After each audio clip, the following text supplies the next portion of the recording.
Kita awali informasi pertama, pemirsa aksi penggerebekan arena judi Sabung Ayam di Kabupaten Pangkep, Sulawesi Selatan berlangsung dramatis. Polisi harus melepaskan tembakan ke udara saat para pelaku nekat melarikan diri ke hutan.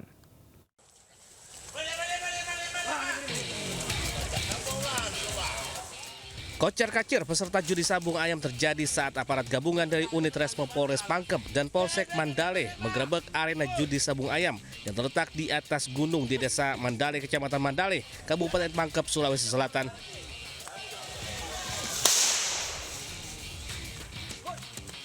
Polisi sempat melepaskan tembakan peringatan ke udara untuk membubarkan aktivitas tersebut. Dalam penggerebekan arena judi sabung ayam, petugas tidak berhasil menangkap pelaku. Namun 9 ekor ayam aduan berhasil diamankan sebagai barang bukti. Arena judi yang berdiri di atas tanah perbukitan langsung dibongkar dan dibakar di tempat.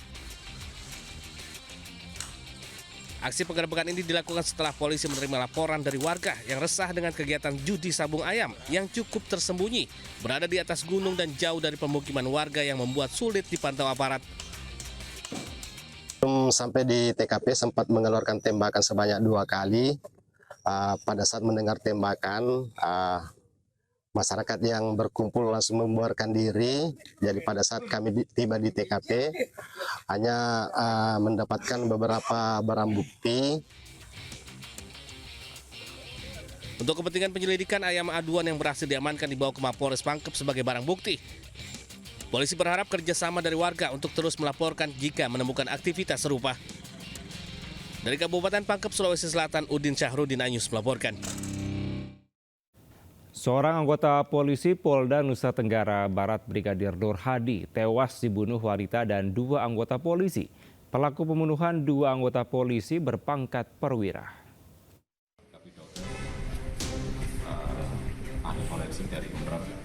Setelah mendapatkan tekanan publik dan penanganannya dinilai berjalan alot, Polda Nusa Tenggara Barat melakukan konferensi pers penetapan tersangka pembunuhan terhadap Brigadir Nur Hadi.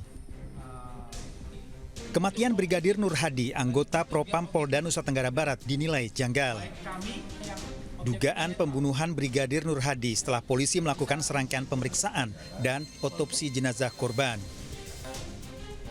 Ada bekas luka di sekujur tubuh dan mengalami patah tulang di bagian leher. Luka-luka yang ada pada permukaan tubuh dari jenazah itu merupakan luka-luka antemortem. Luka-luka yang terjadi menjelang kematian dari korban itu. Bentuknya banyak, ada luka lecet girus, luka memar, ada luka robek. Distribusinya ada di kepala, ada di tengkuk, kemudian ada di punggung, kemudian juga ada di kaki, terutama di kaki bagian kiri.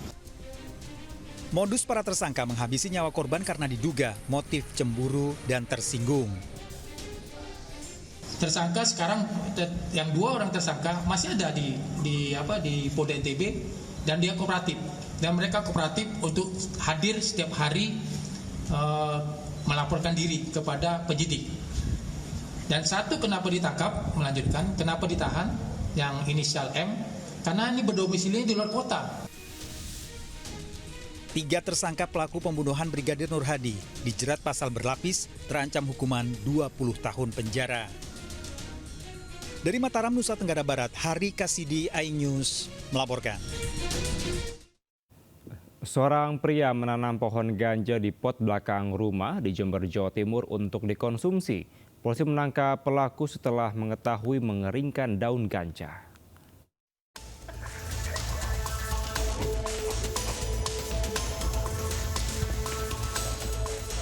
Sat Narkoba Polres Jember melakukan penggerebekan di rumah seorang warga Gumuk Mas yang menurut laporan masyarakat melakukan aktivitas menanam pohon ganja. Saat digerebek, pelaku tak bisa berkutik lantaran polisi menemukan 6 pohon ganja yang ditanam dalam pot bunga di halaman belakang rumahnya. Pohon ganja ditaruh di bawah tembok tinggi belakang rumahnya. Bibit pohon ganja didapat dari temannya di Pulau Bali. Usai panen, dikeringkan dan ganja dikonsumsi. Narkotika jenis ganja, yakni ganja pohon, ya ini 6 batang pohon, sebagaimana disaksikan rekan-rekan di depan. Ganja kering 222,64 gram ganja. Tersangka terancam hukuman 20 tahun penjara. Dari Jember, Jawa Timur, Bambang Sugiarto, iNews melaporkan. Pemirsa, aksi penjamretan kalung emas menimpa seorang perempuan lanjut usia di Jalan Desa Trawas, Kabupaten Mojokerto, Jawa Timur. Korban yang berjalan sendiri dijamret kalungnya oleh dua pengendara sepeda motor yang melintas.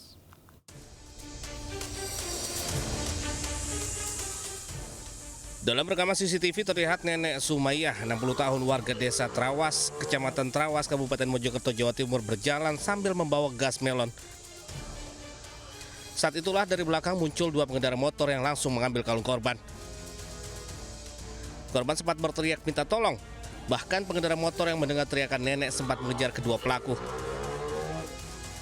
Namun sayangnya mereka berhasil kabur ke arah jalan desa menuju ke wilayah Kabupaten Pasuruan, Jawa Timur. Orang luar terus saya Didorong. Ya, didorong dari belakang.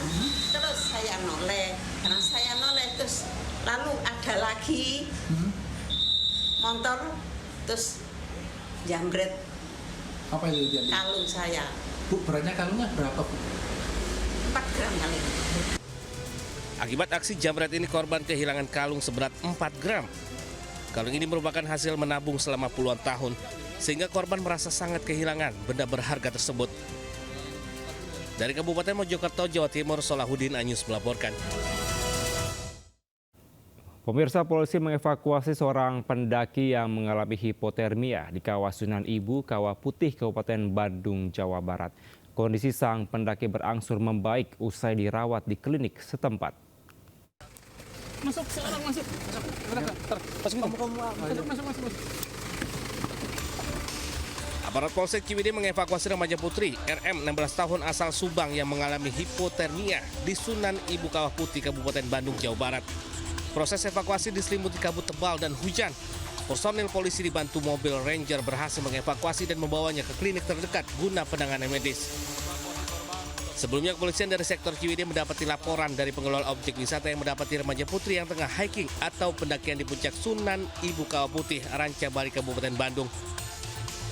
Sesampai di sana ditemukan seseorang perempuan ya, inisialnya RM, ini masih 16 tahun, yang benar saja mengalami hipotermia dalam kondisi sudah hampir pingsan. Segera langsung dibawa ke klinik terdekat dan alhamdulillah ini berhasil diselamatkan. Usai dirawat, RM dijemput pihak keluarga. Petugas mengimbau kepada pengunjung atau wisatawan yang akan melakukan hiking di wilayah Bandung Selatan agar melihat cuaca dan perbekalan serta kondisi fisik yang sehat.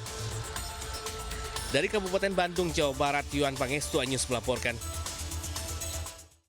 Pemirsa, tampak dari udara terlihat puluhan kendaraan bermotor yang nekat menerobos banjir dengan ketinggian 1 meter lebih di Jalan Kapuk Kuara Raya, Penjaringan, Jakarta Utara pada Minggu malam terpaksa harus didorong.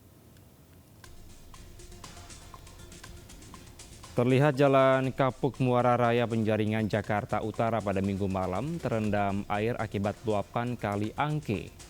Jalan raya ini terendam air dengan ketinggian 1 meter lebih, membuat puluhan sepeda motor terpaksa harus didorong karena mengalami mati mesin. Banyaknya kendaraan yang mogok membuat arus lalu lintas dari arah Kapuk Raya menuju Telok Gong mengalami kemacetan panjang.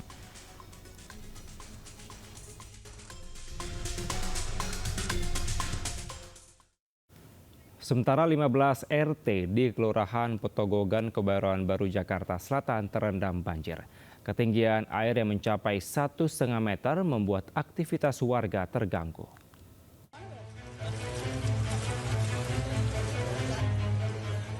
Hujan deras yang mengguyur Jakarta sejak Minggu siang membuat sejumlah lokasi terendam banjir.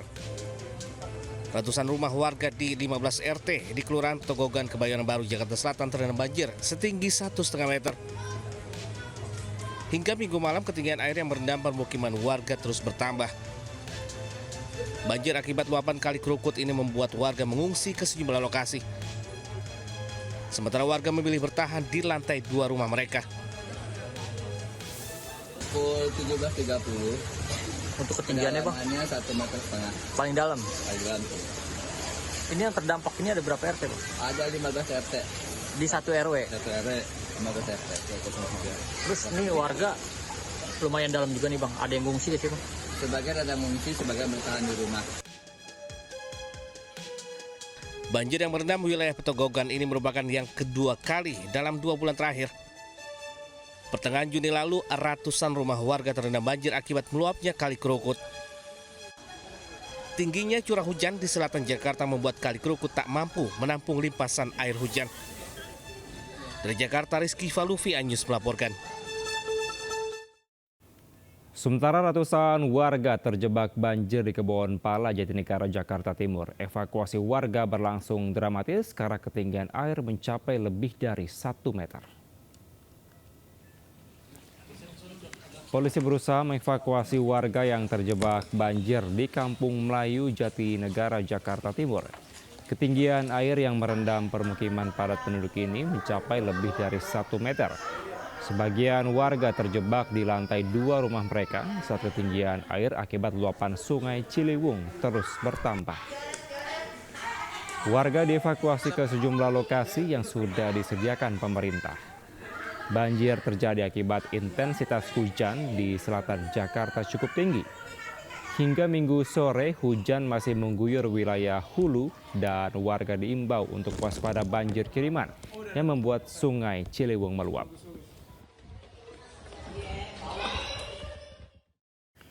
Hujan deras yang mengguyur kota Tangerang sejak siang hingga petang membuat sejumlah jalan dan permukiman warga tergenang banjir.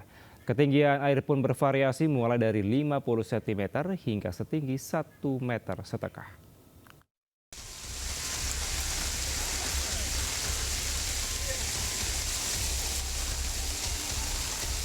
Salah satu permukiman warga yang terendam banjir adalah perumahan Pinang Gria, Pinang, Kota Tangerang, Banten. Banjir merendam pemukiman hingga mencapai 1,5 meter. Tak hanya rumah, kendaraan seperti sepeda motor dan mobil milik warga pun ikut terendam banjir. Selain curah hujan yang tinggi, buruknya sistem drainase menjadi penyebab banjir di kawasan Pinang Gria. Warga mengeluh banjir sudah kerap terjadi. Tahun ini diketahui permukiman sudah 2 kali kebanjiran meski warga telah berkali-kali menyampaikan penyebab banjir ke pemerintah, namun belum ada tindakan. Sering sih, jadi bukan sekali 2 kali, tahun ini aja udah 2 kali. Untuk pemerintah sendiri sih mungkin dia udah kerja lah, udah mastiin lagi, ya kalau udah kayak gini bendungannya gimana gitu. Maksudnya dialihkannya kemana, apalagi ini kan harusnya dari sini semua lagi. Warga berharap pemerintah Kota Tangerang segera memperbesar saluran air di wilayah mereka agar aliran air lancar dan banjir tidak lagi merendam pemukiman mereka. Dari Tangerang, Banten, Sukron, Anyus melaporkan.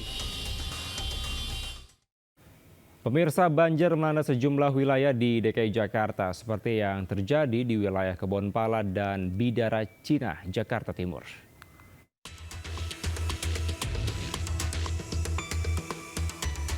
Dari pantauan udara, nampak permukiman warga di Bidara Cina, Jatinegara, Jakarta Timur terendam banjir. Ketinggian air tercatat mencapai lebih dari 1 meter. Sejumlah warga khususnya lansia lebih memilih mengungsi dan dievakuasi menggunakan perahu ke tempat yang lebih tinggi.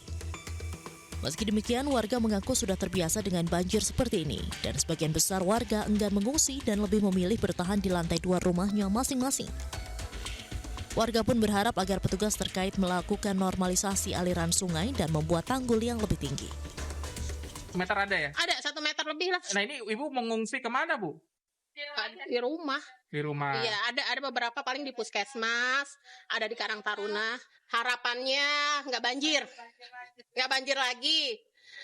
Terus ada apa namanya? Kalian normalisasi lah, agak di ini. Pokoknya intinya sih nggak banjir lagi deh. Sementara itu banjir juga merendam ratusan rumah di 2 RW di kawasan Kebon Pala dan Tanah Rendah, Kampung Melayu, Jatinegara, Jakarta Timur, Minggu pagi. Terlihat kendaraan roda 2 milik warga terendam air. Warga pun berusaha mengamankan sepeda motor mereka yang terendam air. Akibat tingginya banjir, aktivitas warga di lokasi pun terganggu. Beberapa warga terpaksa menerobos banjir untuk keluar rumah.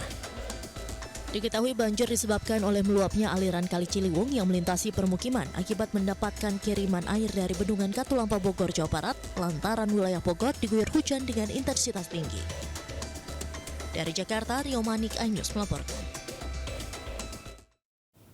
Tak hanya di Jakarta Timur, banjir juga terjadi di wilayah Jakarta Selatan.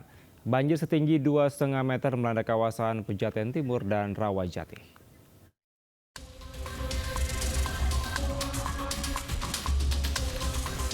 Hujan deras yang melanda wilayah Kota Bogor, Jawa Barat dan meluapnya air dari Kali Ciliwung membuat sejumlah permukiman warga di DKI Jakarta terendam banjir. Salah satunya di Kelurahan Rawajati, Kecamatan Pancoran, Jakarta Selatan. Tercatat sebanyak 6 RT di kawasan tersebut terendam banjir setinggi 2,5 meter. Selain mengganggu aktivitas, warga juga dengan cepat mengamankan barang perabotannya ke tempat yang lebih aman perihal tingginya permukaan air di kawasan itu. Mayoritas warga memilih bertahan di lantai 2 rumahnya masing-masing. Mengungsi ada sebagian, sekitar berapa orang mengungsi ada. Ke dataran yang lebih tinggi ya? Kebanyakan sih padatnya mengungsinya di lantai 2. Tapi cuma yang pada ngungsi ke atas ke posko aja paling cuma rumah orang-orang yang nggak punya tingkat, lantai 2 aja. Sementara banjir setinggi 2,5 meter juga merendam 5 RT di Kelurahan Pejaten Timur, Kecamatan Pasar Minggu, Jakarta Selatan. Terlihat ketinggian air mulai dari 20 hingga 250 cm membuat aktivitas warga terganggu. Bahkan tingginya permukaan air membuat sejumlah warga yang rumahnya sudah terendam dengan air memilih untuk mengungsi sementara ke dataran yang lebih tinggi sampai air di rumahnya berangsur surut. Menurut petugas BPBD DKI Jakarta, air mulai naik ke permukiman warga sejak pukul 1 Minggu dini hari. Namun hingga saat ini ketinggian air mulai berangsur surut perlahan. Dari Jakarta, Rizky Falupi, iNews melaporkan. Kita ke informasi lain, pemirsa. Presiden Prabowo Subianto mendarat di Brasil untuk menghadiri konferensi tingkat tinggi BRICS. Prabowo tiba di Rio de Janeiro Sabtu waktu setempat. Prabowo Subianto tiba menggunakan pesawat kepresidenan di Pangkalan Udara Galeão, Rio de Janeiro. Prabowo ke Brasil usai kunjungan kenegaraan di Arab Saudi. Presiden Prabowo ditemani Menteri Luar Negeri Sugiono serta Sekretaris Kabinet Teddy Indrawijaya. Kehadiran Prabowo di Brasil merupakan yang kedua kalinya. Namun secara perdana Presiden Republik Indonesia Prabowo mengikuti KTT BRICS setelah bergabung pada Januari lalu. Prabowo berkunjung ke Brasil untuk pertemuan bilateral dengan Presiden Brasil Luiz Inácio Lula da Silva dan menghadiri konferensi tingkat tinggi BRICS untuk pertama kalinya.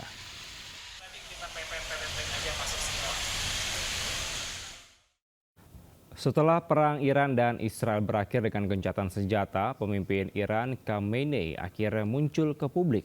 12 hari disembunyikan oleh pendukungnya, Khamenei kini hadir menyapa warga Iran.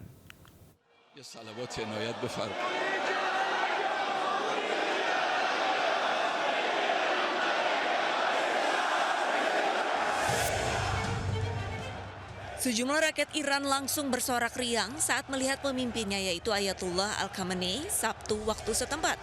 Ini adalah kemunculan Khamenei pertama kali sejak perang Iran-Israel bergejolak.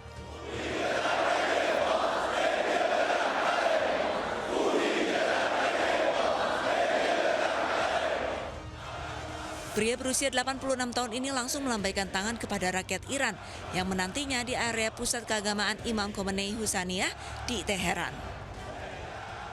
Sebelumnya, pada saat perang Iran dan Israel berlangsung, Khamenei menjadi incaran dari rudal Israel. Dirinya pun selama 12 hari tidak pernah muncul di publik dan mengeluarkan pernyataan dari lokasi yang dirahasiakan.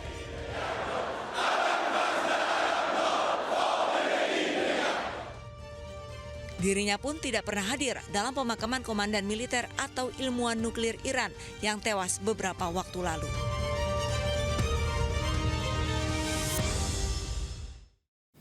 Informasi lainnya pemirsa, aktivitas fisik yang unik dan seru bisa menjadi alternatif olahraga menyenangkan bagi semua usia, baik untuk dewasa dan juga anak-anak. Seperti salah satu arena bermain di Kelapa Gading yang menghadirkan suatu games interaktif berbasis teknologi yang bernama Lava Light.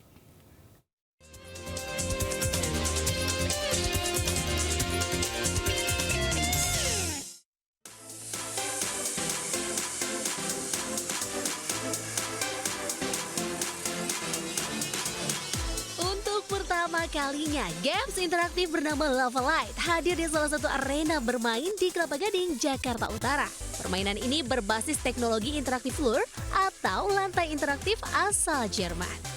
Seperti arena permainan pada umumnya, sebelum bermain, pengunjung mendaftar terlebih dahulu untuk mendapatkan kaos kaki khusus bagi pengunjung baru.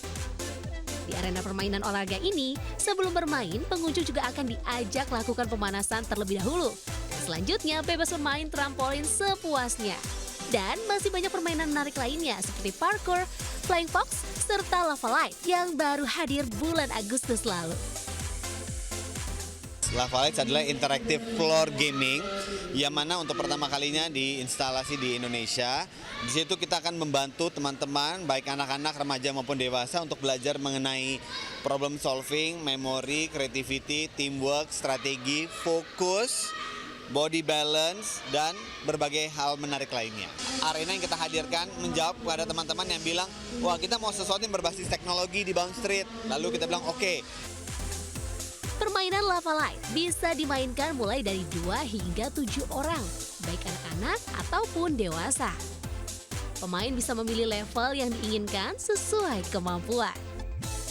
Lava Light memberikan pengalaman berbeda dengan lebih dari 150 variasi games sesuai tingkat kesulitan. Pemain ditantang dalam melatih mencari solusi, kecepatan, ingatan, kreativitas, hingga strategi menyelesaikan misi pada tingkat kesulitan yang berbeda-beda dengan warna lampu tertentu.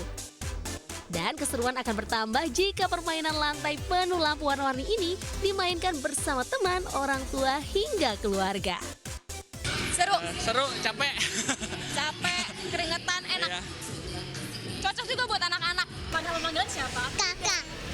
Yanzi. Oke. Yanzi. Kalau boleh tahu tadi seneng nggak main di sini? Seneng. Senengnya kenapa? Tadi lompat-lompat ya? Iya. Lompat-lompat di mana? Lompat-lompat di situ. Oke. Terus yang paling suka main yang mana, Yanzi? Yang kotak-kotak. Yang kotak-kotak. Main lompat-lompatan. Terus apa lagi? Oke, tadi main lompat-lompatan seneng nggak? Iya. Senengnya kenapa? Seru. Seru. Terus kalau boleh tahu tadi main sama siapa aja? Sama Kianzi, sama Joda. Oke, nanti mau kesini lagi nggak? Mau. Trampolin itu sana juga ada foam pit. Trampolin yang itu. Kenapa? Karena bisa lompat tinggi. Oke, kalau gitu makasih ya. Dah. Dari Jakarta, Amrina Rida, Ilham Zarkasi, Anyas melaporkan.